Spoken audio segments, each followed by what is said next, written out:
Friendo, Steve here. Hey, Larson. And welcome back to Going In Raw News Brief. That's right, we got a little bit of Punk Daily today for you.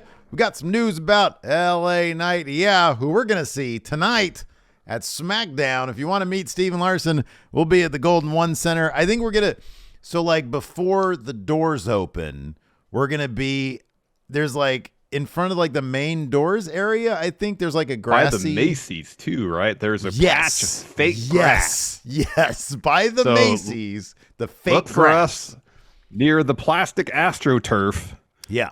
That's in front of Macy's and Golden One Center. Right. Maybe you'll be sitting on bench, maybe on plastic grass. Don't know. No maybe idea. we'll have to stand because seats are taken. Right. On the other hand, if you don't want to, go for a scavenger hunt for Macy's and fake grass, if you just happen to see us around Golden One, Say hey. It's cool. We'll take a picture.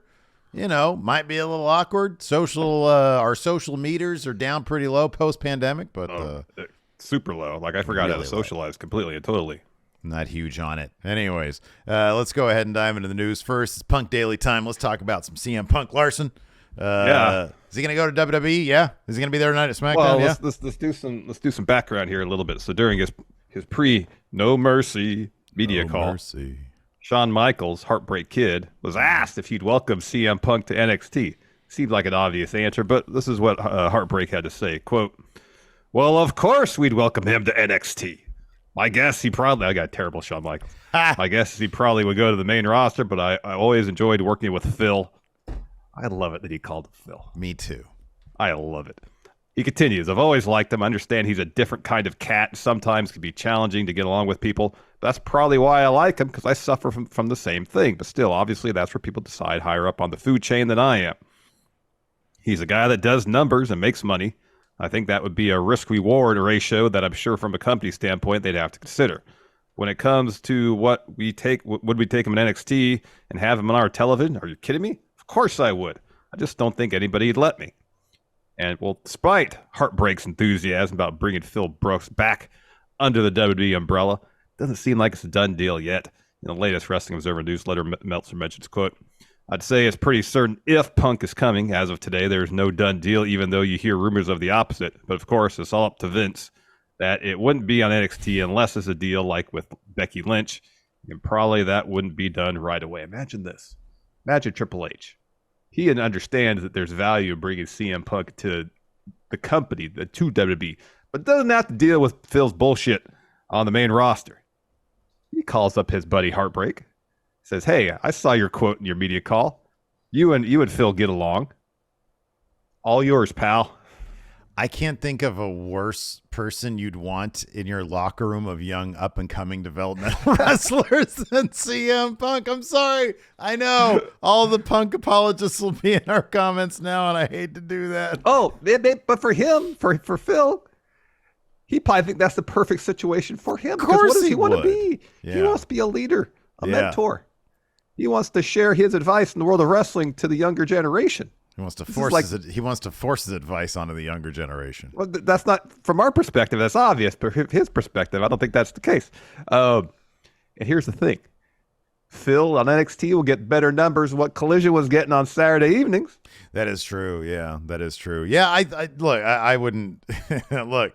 I liked what Punk was doing on Collision. I did. I don't want to see him on NXT because I don't watch NXT, and guess what? I don't want to start watching it again. It looks like a janky venue. I don't like how it looks. It's lit like it's a Nickelodeon show. I don't like it. Question for you, though. Question. What? If Phil were to show up in NXT, we'd have to start covering it, wouldn't we? Oh, yeah. Yeah, absolutely. Yeah. Yeah, of course we would. Yeah, absolutely. Obvious dream opponents. Tree, that Dijak is feuding with right now. Yes. Von Wagner. Of course. That's pretty much it for me. Yeah, of course. What's interesting about this quote is that he's so open about it, and I appreciate that because it does seem, as we're going to talk about here in a little bit, that the communication between NXT and WWE is seemingly shockingly bad. Minimal. Yeah. It's interesting. We'll get to this more later, where it seems like in certain instances NXT exists on its own island.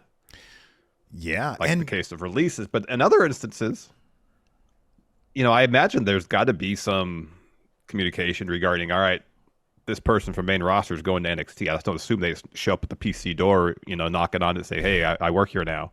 Becky Lynch is coming to NXT. Yeah, I mean, you'd think that, hey, Becky Lynch is going to come to NXT. She's going to be your champion.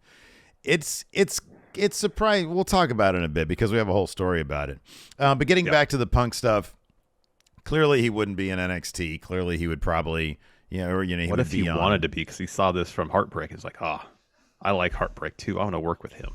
No, you know why? Because he's friends with Triple H. Like Triple H. He's like, it's all that click business. Who knows? Maybe Shawn Michaels. Maybe Shawn Michaels crapped in his bag in 2006, and this is just a troll. Yeah, maybe. Oh, I like CM Punk. He's great. I pooped in his bag once, and he got mad, but he couldn't do anything about it because click, baby. You know what I mean? Yeah, could be. And now me and my buddy are running the show. Break it down.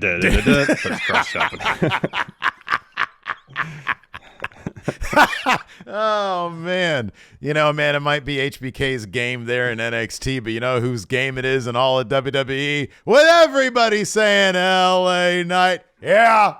We're going to see him tonight at SmackDown. Very exciting. But could it be that he's going to get that Universal Championship off of Roman Reigns? Per PW Insider, LA Knight is set to return to SmackDown tonight in Sacramento, and according to the Wrestling Observer, he could be next in line to face the Tribal Chief. This is what the Wrestling Observer, Dave Meltzer himself, had to say while he wasn't sitting there defending Matt Riddle. Gosh. Yeah. LA Knight, who is very hot right now when it comes to all facets of business and reactions, appears to be groomed for a Roman Reigns title shot in the not-too-distant future. Reigns has no obvious contender at this point and will be defending on the November 4th show in Saudi Arabia. So this is why we should start our own newsletter, because this is mere speculation, but it's a speculation that we have been talking about, and it seems kind of obvious LA Knight's going to get that title shot. I think it's down to one. It's down to two people. It's LA Knight or it's AJ Styles. AJ Styles has been involved in this bloodline business. It's got to have some sort of payoff with a match with Roman Reigns at some point, you would think. Oh, well, here's the thing. I think you're absolutely right, but I don't think it comes down to it. I think that they're both going to get title shots. Oh, I meant it's down to one of two people at the Saudi Arabia show. Next at the Saudi show. Yeah, I agree with that. Was there another? Oh, yeah, I was thinking maybe Cena, although I don't know if he's going to be around as long as that. But given that it's the huge payday and Saudi Arabia likes the huge stars, maybe I was thinking John Cena as well for that. Saudi. Would depend if Cena would be up to doing it, though. But here's the thing. We're entering into like heavy pay-per-view season. We've got Survivor Series coming up, which looks more like the War Games aspect is going to be not bloodline related. It's going to be Jay, Cody, Sammy, and Kevin versus Judgment Day and JD McDonough. And so maybe Roman, given that it's a Big Four pay-per-view, would have a title match there as well. Doesn't maybe need to be because War Games is such a big deal. It might sell itself. Yeah. But it's a Big Four. Maybe they want to juice it up with Roman in a title defense. Of course, the Royal Rumble's coming up in January. He's going to have a title defense there. So. And then you're heading into WrestleMania where it's probably going to be Cody if they can't nail down like The Rock or something. But yeah, there's probably 3 opportunities, and then Elimination Chambers also before Mania, and that's a big super show in Perth. Yeah, so but they might think the chamber stipulation would sell that unto itself, and if they have a match to determine who faces the World Heavyweight Champion, whether it's Seth or whoever at Mania, they might consider that worthy enough of a main event to give Roman the day off, unless he wants to vacation in Australia, get some umbrella service there prior to the show. Then that's a possibility. One thing to consider, and I know this wasn't the case for. No, he did have a match at Backlash. It was the Tribal Warfare match, wasn't it? Backlash. No, they didn't do that. The big match there was Bad Bunny versus Damian Priest. That wasn't even the main event though. What was the main event at Backlash? It was Cody and Brock, wasn't it? Oh, was it Cody Brock? Okay. In any event, you would wonder if the Perth match, the Perth pay-per-view, the Elimination Chamber, I don't know that this would be the case, but I wonder if it's possible that if they're doing the thing now where they're basically saying, to these tourism boards, hey, a lot of money will bring us to your neck of the woods. I wonder if there would ever be a stipulation where it's like, okay, that's cool, but we want your biggest stars, meaning Roman Reigns. I have no idea if that would be the case. But, when negotiating happens, I could see that being a possibility. Oh, definitely. But if they want to put their best foot forward there in Perth, you might think Roman might have a match there as well. My point is we got a lot of big shows, not the big show, but a lot of big shows coming up. And so it makes perfect sense for there to be multiple contenders coming up. You said AJ Styles, absolutely. LA Knight, maybe a John Cena. So we'll see what's coming up here on the horizon. You got to figure Roman's going to defend that title at least a couple times between now and Mania. I would think so. You would think so. It's still, you would think so. God, it's still 7 months away or whatever it is. So yeah, I don't know. I'm excited tonight to see LA Knight, John Cena, Seth Rollins take on Gunther. Oh my gosh, that's the dark match. Seth Rollins versus Gunther. That's crazy. It's going to be a wonky finish. Oh, I don't give a shit. It's going to be like at least a 15-minute match. And if they are 12 anyways, there's going to be some really cool stuff in that match too. There will be. And then Imperium will interfere and the ref will say no contest. Right, exactly. And then we'll get a stomp on Vinny Vici and Ludwig Kaiser. Gunther will be frustrated leaving the ring, much like apparently there's much frustration within NXT now over these recent releases. Yeah, man. Fightful Select reports there has been in frustration about the recent roster cuts from the brand, specifically about the lack of communication between main roster WWE and NXT. Additionally, there is also some frustration due to, quote, the fact that there's been a renewed effort to stack NXT with familiar names. Probably the two most familiar names released from NXT were Mustafa Ali and Dana Brooke. And during his aforementioned conference call before No Mercy, Shawn Michaels was asked about their releases when he found out his reactions regarding Mustafa Ali's releases. We had to say these transcripts come to you from Fightful. Quote, I found out right before he did. I will say this, I'd be lying to you if I said it didn't take us by surprise. That's one thing I'm learning here is that main roster and NXT are totally separate rosters. I think the world of Mustafa and had a great working relationship with him in the time that he was here. I will miss him. That's what we do here in NXT. We adjust. The fire drill is something that is a regular thing here in the WWE and certainly here in NXT. I feel we made a great pivot. We adjusted. And he's an unbelievably creative and talented young man, and no doubt his future looks incredibly bright, and he'll be successful. I'm going to miss him, and I enjoyed working with him for the time that I did have with him here. Now Trick Williams is the beneficiary of that, and he has the biggest match of his life at No Mercy. No Mercy. So regarding Dana Brooke, that's what Heartbreak had to say. Quote, Dana Brooke obviously is something that caught us by surprise a little bit because we had a nice story going on there. I do know that her last appearance with us was a positive one. And that's something, again, I think is important to me anyways, that they have experience here at NXT. But I think those would be the two because I think those are the two that we had maybe the deepest storylines down here. And so those are always times that you got to make adjustments creatively. And, we've done that in the case of Mustafa, and obviously we're going to do that in the case of Dana as well. That's right. So we'll talk a little bit about that more, but in the recent Wrestling Observer newsletter, Meltzer also added, regarding Ali being on television and pushing him for a match with Dom Mysterio on September 30th and then cutting him, it was said that there were names on the bubble and names that were going to be cut. He was in the former category, but the decision was made late to cut him. NXT has always been the thing, even predating HBK's time there, that they just had to deal with shit. It's like somebody be in the middle of a story, called up. Keith Lee, double champ, call up. Called up. Like deal with it. Yeah, deal with it. And that's the thing about NXT, and it's a bummer that hasn't really changed, that they're not giving NXT the appropriate amount of time to adjust, to play out their stories. In the case of Mustafa Ali, I mean, look, you and I both think the world of him. I'm thinking more Absolutely. from like the scheduling of this. It seems like it's probably just one of those things where a business decision was made with him. And what do? Do you cut him with the rest of everybody else? Do you wait until he has a match and then cut him, knowing that you're gonna cut him? Like, that's just a tough situation to be in from a business standpoint. If you if you've made these decisions. But clearly NXT, it's not like main roster where you've got a premium live event. They ain't cutting anybody who's got a premium live event coming up. You know what I mean? Not at all. There's like an extra layer to it now with Endeavor, for all intents and purposes, owning WWE at this juncture. Yeah, right. Where there's people above even Vince that can make calls like, all right, we need this amount of, budget slash from payroll, from talent, whatever.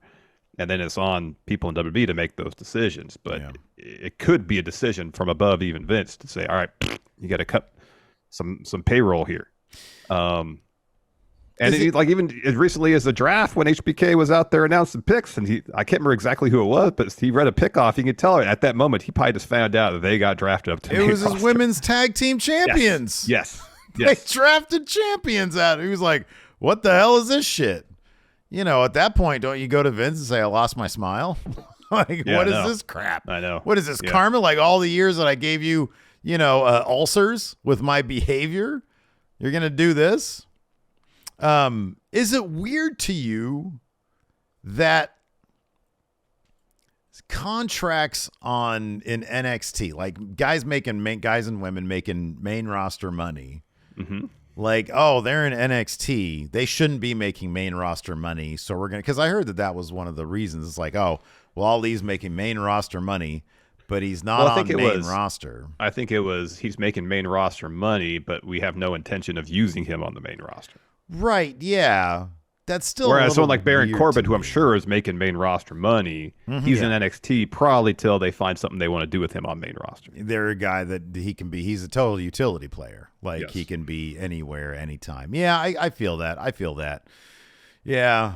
Maybe I'm clouded a little bit because I'm so disappointed that Ali got the release. I know. But it also, honestly, we talked about this, when we talked about the releases, it does seem like the kind of situation where he is a very creative guy who I would be shocked if he didn't land on his feet somewhere prominent, somewhere he's going to be, he feels like the next guy like Cody, like Drew McIntyre, who left, completely reinvented themselves from a character perspective.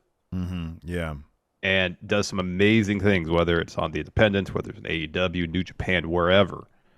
And then when his contract, wherever he goes, assuming he signs a long-term deal, he's going to be held in high regard, probably within people in WWE, because he followed, he was the next to do what Drew and Cody did. Yeah. He just, you look at what he's done on his own thus far outside of WWE, like while still employed with WWE, and there's like 5 ideas that he could pull out and do for the next 3 or 4 or 5 years and get wildly successful and wildly popular. Just any of them. Yeah. And if he does that and he develops his brand even more, next time he's a free agent, I would be shocked if WWE doesn't come knocking on his door and saying, we want you back. It'll be really interesting what he does. I do. Yeah. It'll be interesting. I think you might be right about that. I think that if he is given the freedom to do what he wants to do, he can come up with some really interesting stuff that would re-pique the interest of WWE, because they never really gave him a fair shake. I don't think. No, anyways. They didn't. And when he was given crap to work with, he tried. Like the Retribution stuff. I'm sure it was his idea to explain why everybody wore masks and changed their names. Yeah. He was trying to make sense of that whole thing. Yeah, right. Yeah. To make it something that people can get behind, despite how awful it was from its inception. Yeah. No, you're right. All they had to do was give him TV time and give the group some wins, and there could have been maybe something there. They was never given any opportunity to do anything. I know, man. I know. It was on Talking Smack or Raw Talk that he explained why they changed their names and wore masks. Dude, I think he just filmed something backstage with everybody, and then they put it on social media. That could be. I'm pretty sure that's how it went down. I think they did give him some Raw Talk or Talking Smack stuff. They did. But if I recall correctly, I remember seeing that on social media. Maybe it was a clip that they aired on Raw Talk or Talking Smack that I saw on social media. Because, there's a lot of stuff on those shows that, I was like, oh, man, what a great way to flesh out these characters. Why aren't they doing it on TV? I know. Yeah. Anyways, before we answer some of your questions, want to point out really quick, this weekend, of course, we're going to be live doing Wrestle Dream reactions. But we're also going to be doing our huge week of predictions. It kicks off with tomorrow's No Mercy. I believe the form is up now, right? It is. It is up as we speak. I just put it up before we started recording this show. But the deadline isn't until tomorrow before No Mercy. Yeah. So yeah. So the deal is about 4 o'clock Pacific tomorrow, an hour before No Mercy. Submissions will be closed for No Mercy. Right. After No Mercy is complete, submissions will be reopened. So if you want to go in and make changes for Wrestle Dream, you can up until about 4 p.m. Pacific Sunday, 7 p.m. Eastern. Again, submissions closed and closed for good on Wrestle Dream. And then, I don't know, about this time next week, we'll open the form again. You can make your fast lane picks. And, hey, good luck, everybody. Yeah, I'm gunning for that top spot. I got something like cash in if I'm close. If you want to participate, I'm trying to sell them on getting to the fucking Patreon, man. Patreon.com/Steven Larson. YouTube channel memberships. Click join if you want to be a part of it. We've got new patrons. I'm here trying to get myself over, buddy. I know. Sad the God, Morbid Thief, and Adam Chapman. Oh, wait, we got another one, too. Hold on. My thing just reloaded here. My goodness, nobody's giving me some help here. And then Vince Hines also. We got a bunch of new patrons in, and they're all going to be eligible for the Week of Champions. You have until tomorrow to sign up by clicking join on the YouTube or going to patreon.com/Steven Larson to get your picks in. Larson, you've got the G1 briefcase, so you can cash in. Go ahead and put yourself over. Hopefully I can win without cashing in. That'd be swell. Yeah, that'd be swell. That'd be pretty swell. Hey, let me ask you this. Still got the briefcase? You think Flannelly Dan's going to participate this time? I hope so. So he's our Money in the Bank predictions winner. Yes. So he can cash in as well. So we got 2 briefcase out there. We got a G1 winner right now I'm talking to, yelling at. And we've got a Money in the Bank. Yeah, come on, man. No, I'm not berating you. I'm trying to sell us, man. I'm trying to sell our stuff here. I'm trying to sell our wares, Larson. I'm trying to make $1.01 in this industry. Oh, look, I know what it is. You got that #1 dad cup there. So you think you're king shit. Well, I got #1 dad keychain out there. I don't have it with me, though. Yeah, where is it? Where is it? It's not here. I don't have it. Yeah, you don't have it. I'm not #1 dad right now. I have the here. It's proven fact right here. #1 dad. We got some questions. We got some questions, Larson. We do. Chris Louie has a question. You want to know how to ask questions here? You go to patreon.com/Steven Larson, or you click join on YouTube channel memberships. Chris, not getting myself over here at question time. All right. Chris Louie here asked, though, what do you think the chances are of Punk actually returning? This is a multi-part question, by the way. Of Punk actually returning to WWE, and do you think Jade debuts in NXT and then goes to main roster soon after, kind of like Drew did? All right. First part of the question. What do you think the chances are of Phil going to WWE? Not high, but not impossible. 10%. 10%? I was going to actually 25. Okay. That he goes. All right. Yeah. And I think the decision is I think Phil is more than willing to go. I think it is up to Vince and Triple H. If it was up to CM Punk, he would go. Yeah. I think he would have gone last year. There's probably multiple levels of no in WWE.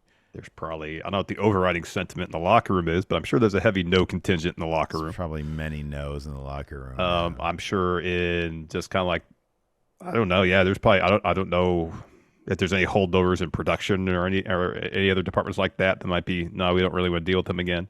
I mean, I know that the one guy that sued him is gone. Yeah, the doctor's gone. The doctor's gone. Yeah. But who knows? Maybe he was good friends with whoever the doctor is now. I don't know. That guy's like F that guy. Yeah, I don't know. Shows up. You want a Z-Pack? He poops himself in the ring again. Yeah. The other part of this question, Larson, do you think Jade debuts in NXT and goes to main roster soon after, kind of like Drew did?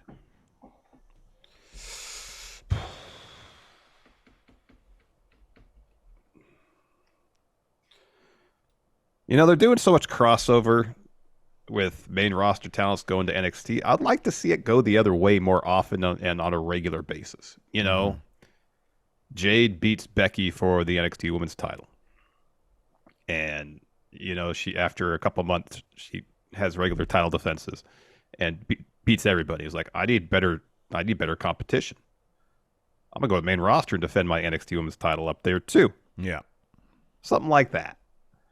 So Jade's on both NXT and whether it be Raw or SmackDown, whatever the case may be on any given week. She could just show up on any given show, generate that excitement. Oh, Jade's going to be here. That's cool. Ideally, that would be the way. I mean, ideally, she'd debut in a prominent position on main roster. Bang. Okay, yeah. That's I think that's the top option. But if she is going to debut in NXT, it's got to be in an impactful way, and that's beating Becky for that title. Yeah. I don't want to see her in NXT at all, Larson. I really don't either. The only No, I like the idea. I do like the idea. I really like the idea. When you had brought this up, I was like, oh, that's a cool idea. Her having the NXT title, but being on main roster mostly, like, I don't know. We've set a precedent with Roman Reigns. She could be the tribal chief of NXT, right? Like, she only shows up for premium live events and maybe like one promo. Is that a bad idea or a great idea? I don't know. Rarely shows up on NXT TV, but is always on main roster TV. I mean, I think there would need to be the groundwork laid, because with Roman, the early days of the Bloodline, he was on a lot. Yeah, he was. Yeah, he was on TV more often than he wasn't. Mm-hmm. Yeah, and it's just over like the last year or so that his appearances have gotten less regular. But because he was on so much and had such a massive impact on so many facets of the show, that his influence permeated so many aspects of the show, that when he's gone, so much still happens that revolves around him or could involve him. Mm-hmm, and I think you need to lay that groundwork first before she has the tribal chief set up on NXT. Yeah, that's a good point. What would help if NXT had a mid-card women's title? That would help. They do that. But no, I don't know. Yeah, I think having gold on her would be really cool, and I think having her beat Becky Lynch her first outing would be good. When the deadline, I think, is their next premium live event, the NXT in December. Have her beat Becky at that premium live event, that main event, Jade Cargill versus Becky Lynch. Main that's event kind show, of a big deal, and you're making NXT into kind of a big deal. I don't hate the idea. I don't really want to watch NXT, but I don't hate the idea. She should be on. I'll put it this way: she should definitely be on main roster. Yeah, one way or the other. Debut on main roster. Yeah. Elemental Giant here asks, if CM Punk goes to WWE, realistically, what would be his first feud? Apparently, he wanted to feud with Kevin Owens. Yeah, that's a good one. Yeah, you know what though? So he's got to win his first feud, though. I know. I don't want Kevin Owens to lose to CM Punk. Miz, that's who it is. It's the Miz. Okay, there you go. They made amends apparently backstage at that Raw that CM Punk. But they can have the story based on their beef. How do you think CM Punk got backstage? Well, the story was he was on a flight to Chicago. There were some wrestlers there. He found out it was Raw was at the Allstate Arena, and he probably just went in with the other wrestlers. It seems like, I don't know for sure, but it seems like if you're a wrestler and you have an in with the wrestler on the show, you can just get in. You need like a badge or something? Isn't that kind of crazy to you? I'm sure most people backstage know who CM Punk is. Like, if I don't know who, give me a name. Like, I don't know, Baron Corbin. I'm just going to say Baron Corbin. I don't know if it was Baron Corbin. Saying Baron Corbin as an example. If CM Punk ran to Baron Corbin on the plane, and Baron's like, oh, hey, we're in Raw's in Chicago. You should come stop by and say hi. All right. And so he pops in. He's with Baron. Baron just goes, fills with me. Uh-huh. That's it. So you think Baron Corbin let him in? No, I don't know if it's Baron Corbin. I'm using Baron Corbin as an example. I'm sorry, man. I'm just giving you shit. I feel bad about popping off on you. What'd you pop off on me? The Patreon shit. I don't give a shit. I know you don't, but I was like, this guy ain't shutting up. I'm trying to get us some subs. I'm trying to fill the show out a little bit. I'm trying to get us to an hour. Oh man. Oh, we can't do an hour. We got to do like 45 minutes because I got to pick up my kids. Well, it's like a super minimum day. It's like a super minimum day today. It's like really? Yeah. My kids out at 1:10. That's crazy. I know, right? Yours is like got normal a full day for yours. Yeah. What the heck? Yeah, man. Same school district. That's weird. All right, we can lightning round some of these questions. Brian asked if Mercedes Moné debuts at Wrestle Dream, Finish this sentence. In 6 months, AEW's women's division will be ashes. Wow. Smoldering ashes. I was going to say the exact same because Tony Khan's brought in Tony Storm, Saraya, a lot of high-profile women talent, and nothing has really changed in terms of the time allotted for women's division segments of matches, number of matches on the show, concurrent storylines. Like, nothing's really changed. Dude. Regardless of who's been brought in. So even if Mercedes Moné gets brought in, I don't think overall anything is going to change, sadly. Do you remember Saraya's promo? And what did we say in response to it? Wait and see. What's it going to be like 6 months from now? Well, it's been a lot longer than that. And nothing's changed. Yeah, It's been a year. And nothing's changed. She's champion. She's champion. But nothing else has changed. Nope. And we think the world of Mercedes here. We've talked to her a couple times. She's awesome. Yeah, she's a spectacular talent. She is. And wherever she goes, she will make an impact. Tony Khan just has shown us that he is not going to invest the time and resources into booking the women's division as it should be booked. No interest. And until I see that happen, I have no faith that he's going to change. Yeah, no. Yeah, I agree with that. He might bring her into main event. Well, if you're doing 12 pay-per-views a year, maybe he'd bring her into main event in one of them. Maybe. Because she's not going to sign a long-term deal there. No, she's not. No. She would come in to have the matches that she wants to have, and then that would probably be it. Yeah, absolutely. Let's see here. Floppy says, about like her versus Saraya at one of the pay-per-views? Yeah, that's possible. Yeah, that's a big enough. Yeah. That's a big enough deal. Yeah. Floppy says, how long until Jade wins her first title, especially with MJF defending that Ring of Honor titles? How long until Jade wins her first title? If it's NXT, it's going to be pretty soon. It's going to be before the end of the year. Yeah, I agree with that. If she debuts on main roster, it's going to be a bit longer.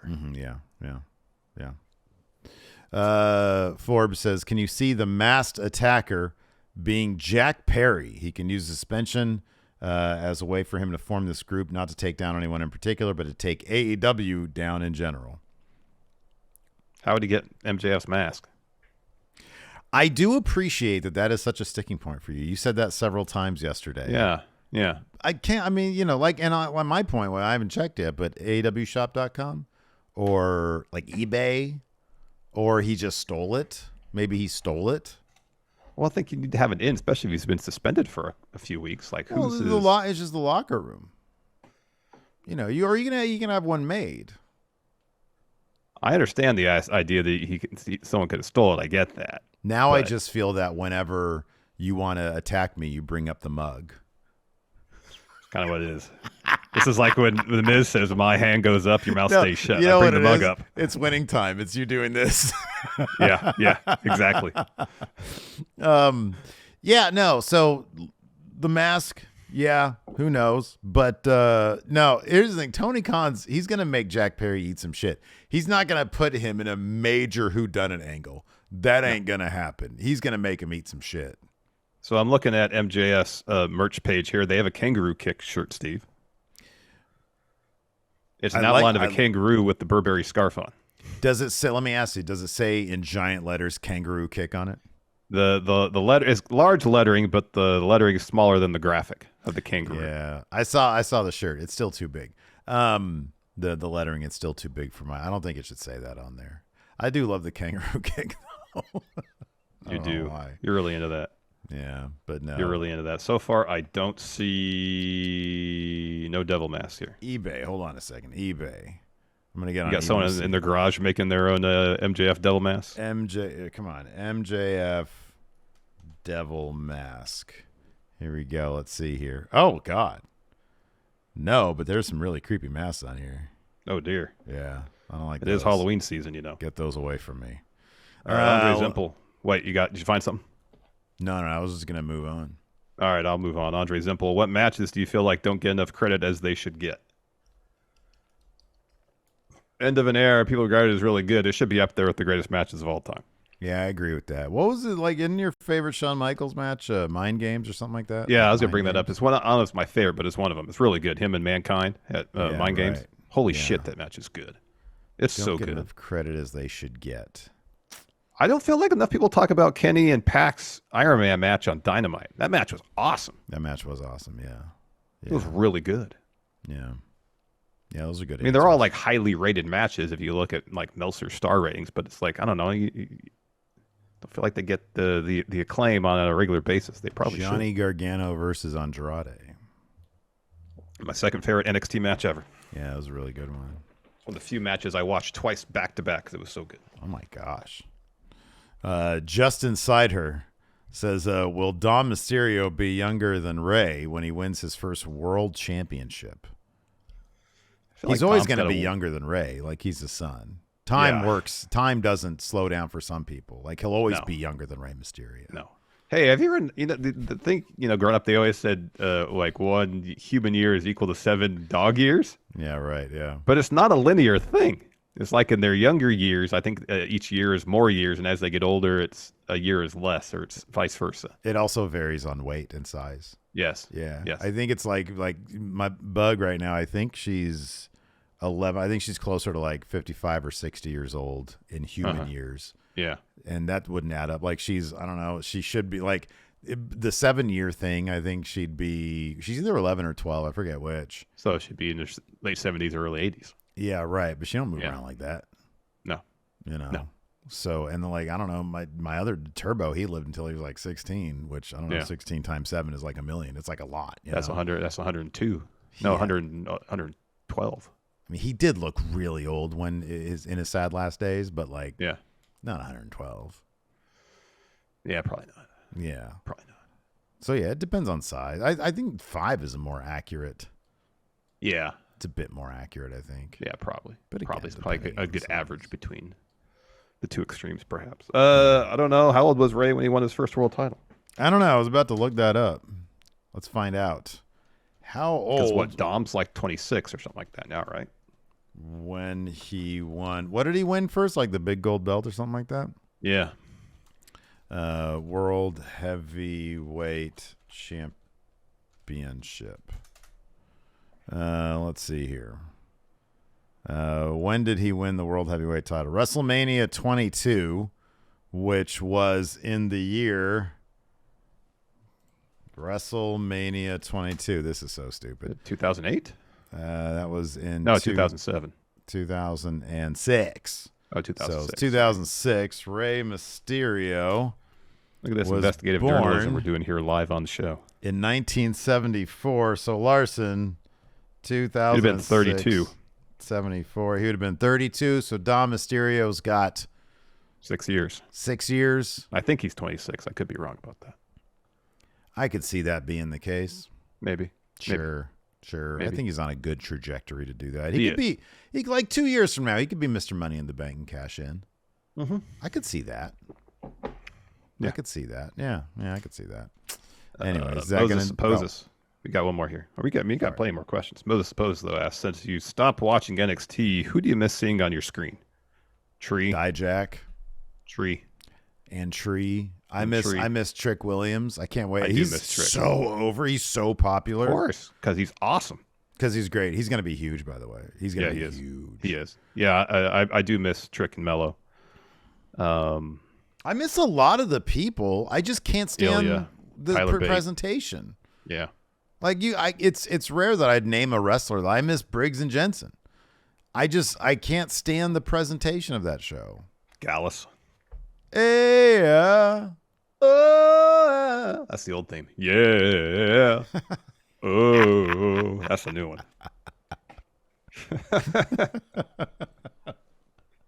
Maybe they'll do the thing when they go to main roster like they do with JD, that they forget which one is which, and they'll just go back to the old one. Oh, we'd mark out so much for that. Huge. That'd be amazing. Oh, that's a good question here from Chris Stanton. Do you think that there are any current AEW talents that if they were to return to WWE that would keep their AEW name? John Moxley. No, man. He'd be Dean Ambrose. They make him go back to Dean Ambrose. He ain't going back to WWE then. Yeah, Mox. I think Mox would be able to dictate what he wanted to do. You're probably right. He'd be Moxley. I ain't Dean Ambrose anymore. I ain't that shit. I'm Mox. Probably what you say. That's what you'd say. I mean, Malachi Black's not that big of a departure from Aleister From Black. Aleister. No, that's kayfabe why he changed his name. It's not a huge deal. Go back to Aleister Black. I mean, Andrade is Andrade. He'd be Andrade. Yeah, that's not a huge difference. Almost, I guess. Like if Cesaro went back, would they demand he be Cesaro? Or would be like, no, I'm Claudio? Demand is a strong word. I don't know if he's in a position not to be Cesaro. You know, like could he couldn't demand that. It's like, do you want this big WWE paycheck or not, dude? Fine, I'll be Cesaro. Yeah. But can I have my cool theme song? I love that. How about Cole Carter? Could you go back to NXT and be like, I want to be Cole Carter rather than Two Dimes? Again, I really don't think. Is he even on AEW shows anymore? No. Is he in a? Did he get cut or something? Did they release? No, they don't release people on AEW. They just let their contracts expire. Yeah, right. Did he ever have a contract with them? Yeah, I think he signed. Oh wow! Did he get the graphic? No, I don't think so. I could be wrong though. What if Athena went back to WWE? Oh, Ember Moon. She'd be Ember Moon. Probably. Ember Moon's a good name. Ember Moon's a really good name. I agree with that. And her theme was really good too. Her first theme. Who else? Is there anybody else? There's got to be people. Okay. Bryan Danielson. Oh no, he'd be Daniel Bryan. I don't think he cares. No, I don't think he does. And he was a world champion as Daniel Bryan, so it kind of has to be Daniel Bryan. Yeah. Well, so was Dean Ambrose, though. Yeah. This Dean Ambrose is a completely different character than Jon Moxley, and I understand like Bryan Danielson as Daniel Bryan is just a bit more violent. Yeah. There's a bigger difference between Ambrose and Mox than there is Danielson and and Daniel Bryan. Yeah. Okay. All right. I feel like Mox really cares. Yeah, I think he does. Daniel Bryan is basically just Bryan Danielson with a couple extra letters. I don't think he really gives a shit. Yeah, I agree with that.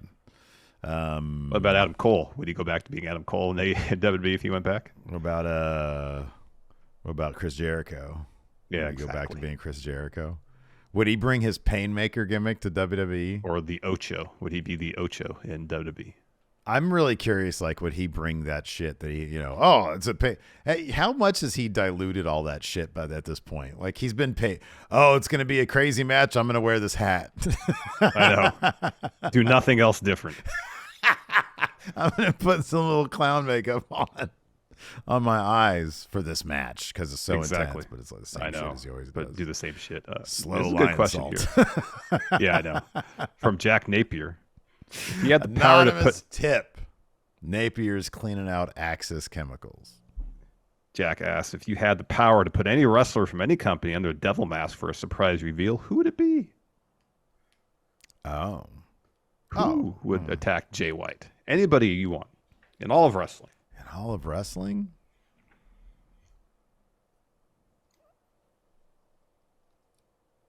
Fuck it. CM Punk. Why not? I mean, he was beefing with Jay White on Collision. You know why, Larson? Because then we get more Punk daily.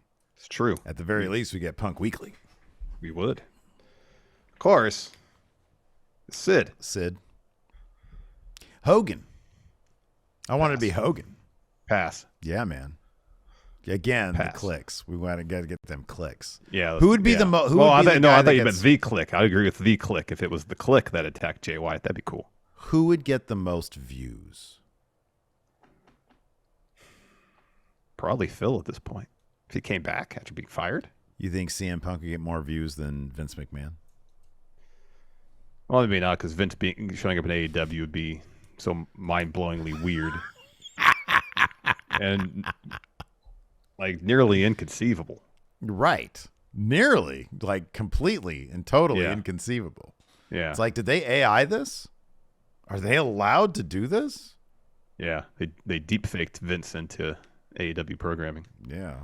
That would be crazy. Pretty wild. What about this? How about this? What if it was this? What if Jay White's masked attacker was Jay White? It was like Young Lion Jay White. It's a time travel story. Right. That's good stuff. I wouldn't do shit for clicks, though. No, I know, but we'd be super into it. Wow. Young Lion, Jay White attacking Switchblade. That's fascinating stuff. Yeah, that'd be great. Or you give him some like community theater, like gray hair. Older Jay White, future Jay White's come back in time. Oh, sorry to break this to you, Jay. Wasn't your era after all. Yeah, you got to wait until 2043 for it to be your era. Yeah, then it'll finally be the Switchblade era. Yeah, anyways, I got to get out of here, man. I got to go pick up a kid. All right, very well. All right, so thanks everybody for hanging out. We appreciate it. Patreon.com/Stephen Larson. Click join on YouTube if you want all that stuff. And then until next time, we'll see you around. Hopefully, we'll see you in Sacramento tonight. Yeah, patch of grass. Look for it. Patch of grass, patch of fake grass in the Macy's sign. Sorry, yes, patch AstroTurf near the Macy's. Right. Bye, everybody.